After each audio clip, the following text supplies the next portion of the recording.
Hi guys.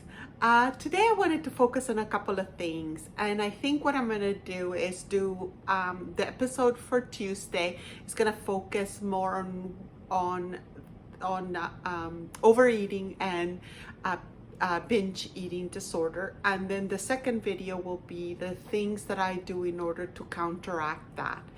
The reason why I think that it's very important to actually put the two topics separate is because I think it's warranted to actually have a whole conversation about what's the difference between overeating and binge eating disorder. Now, they are in the diagnosing, oh my God, the DSM-5, I believe, in terms of the actual diagnosis. But I wanted to reflect upon what was what's the difference in terms of the personal focus and how I feel when I do one versus the other. Now, just in terms of actual my experience, as you know, I have lost over 100 pounds.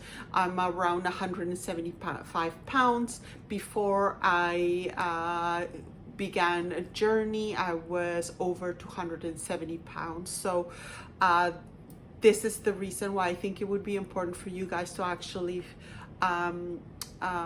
get some maybe insight into your journey. I just think that it would, I'm hoping it's helpful. Now, if you don't know who I am, my name is Jessica, and I engage in conversations about weight loss, weight-related disease education, and how to achieve weight loss in an affordable way that honors our way of living. Now, going back to the topic at hand, binge eating disorder is a disorder that that involves how we deal emotionally in terms of stress, anxiety, our depression, our sadness, our loneliness. We deal with food, and not only that, food happens very quick. We have favored foods, or at least me, I do, where they were favored foods that I would deal in order to, and I would eat in order to get that satisfaction from the anxiety I was experiencing. And again, it happened really quick. I would eat it in seconds. Now, I'm a fast eater to begin with, but that's to do with my disorder. Now, overeating is completely different. When I overeat, it's because I have enjoyed something, and then I have a second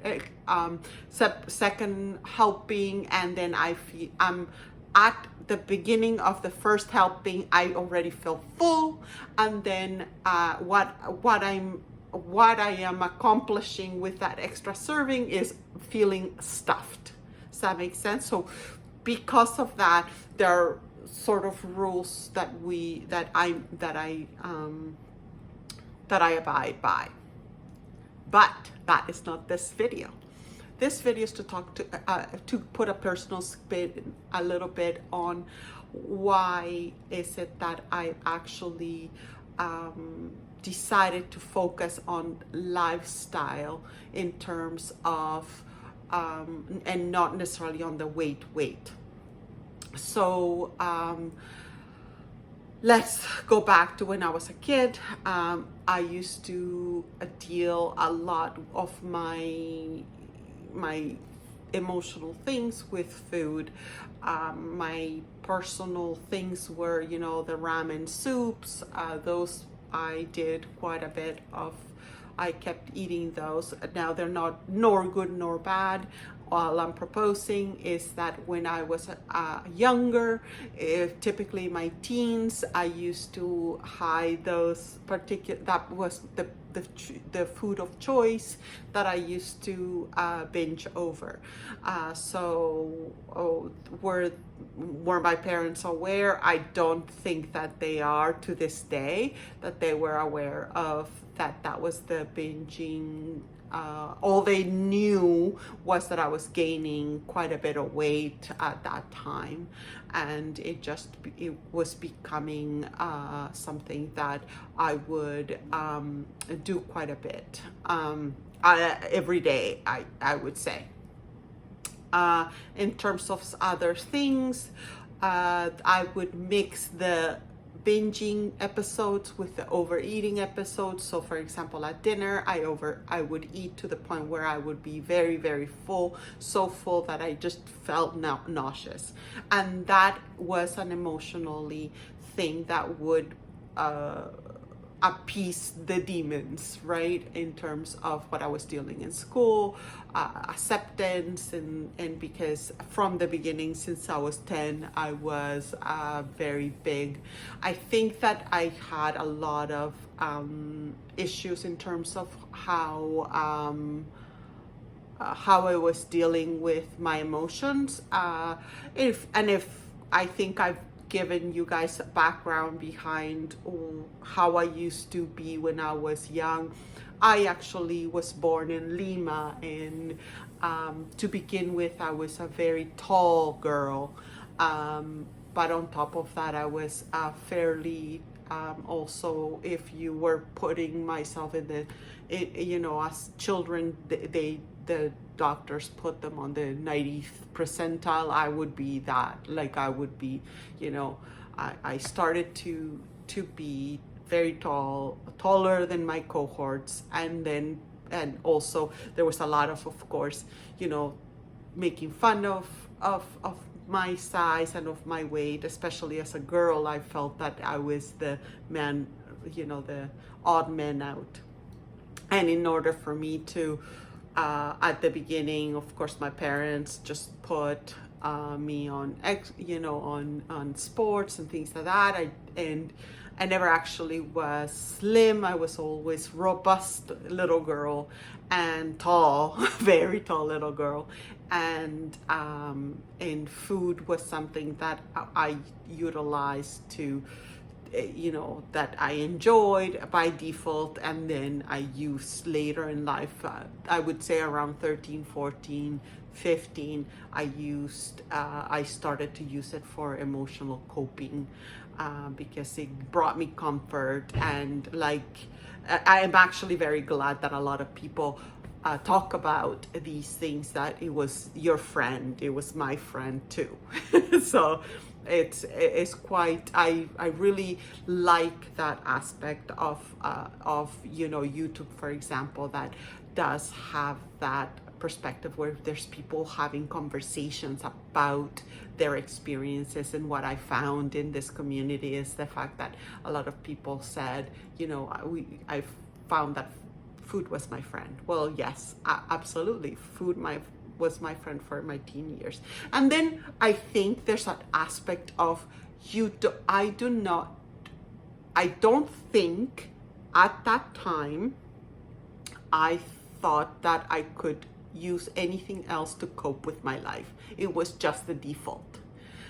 So I would gain. Then there was a period where I lost quite a bit of weight. And that's where I got married. But then by the time I was having my children, I of course started gaining back up again to where it was uncomfortable. But I never thought about, I always thought of weight loss as something I had to do in terms of I have to get to a goal and then I could be like everybody else. And this is the reason why I wanted to break things down, because there's an aspect of me that I actually don't know whether I can actually go to a place that I've never been. I've never, ever had a healthy relationship with food. Did I lose the weight? Absolutely. Do I have coping skills that I will show you in the second video? Absolutely.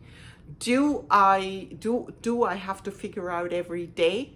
Absolutely. Why? Because I don't know that I inherently have let go of the mechanisms that made me to begin with. The dealing with anxiety, the dealing with emotions, the times where I feel lonely or I feel sad. How do I deal with those emotions? Well, sometimes, some days, some weeks, some years, I deal with them fantastically. And I think I'm healed. And then something would happen and it will get me back to that fat girl that dealt with the food, and I would have either binging episode or an overeating episode, but it just really depends. And I can tell why, because when I'm anxious, I know that, and not every anxious moment, but when there's something, and something happens and I might have a binging episode. They're actually not very often anymore, because of course I use the tools, but they are there. So going back to the relationship with food, do I think that at some point I will be considered, be able to have a day where I intuitive eat and I'm able to just do my week, and my week will look stellar, and I won't calorie count, I won't watch what I eat, I won't be managing my exercise and movement and things like that? I truly hope so, but I don't think so.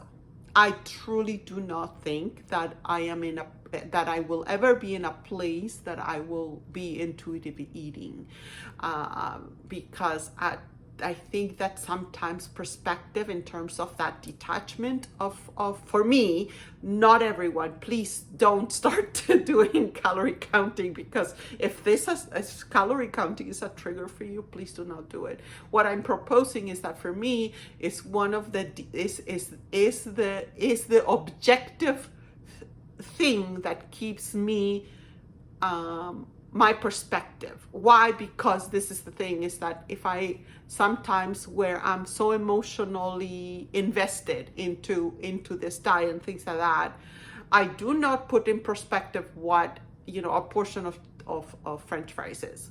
Meaning that I will put so much value, even if it's just, if you think about it, if they fit in my calories, and I've only had, for example, 20 chips with a little serving of ketchup, the whole thing probably 300 calories, nothing to be anxious about. So because I calorie count because of that aspect, because I need to bring back perspective of what I'm eating. Otherwise, I will go the other way around. What does that mean? Yes, you name it. I will not eat, and because I am perfect.